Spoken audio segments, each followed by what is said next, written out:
So hello, आज finally मेरा new phone आ चुका है। आप देख सकते हैं ऐसा कुछ बॉक्स है। तो इसे हम ओपन करेंगे, देखें कि कैसे फ़ोन निकलता है इसमें। तो गाइस इसमें माइक्रोमैक्स का ब्रांड है इन 1B, जो कि मेरे को केवल 8,000 का पड़ा है। और 464 इसकी रैम रोम है, वो भी 8,000 में। ठीक है गाइस।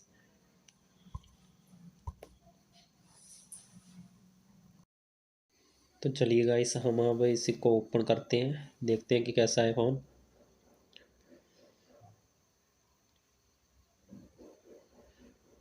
तो गाइस ये इसके साथ एक इसका बिल भी है। आप देख सकते हो कि कैसे पैकिंग की हुई है इसकी।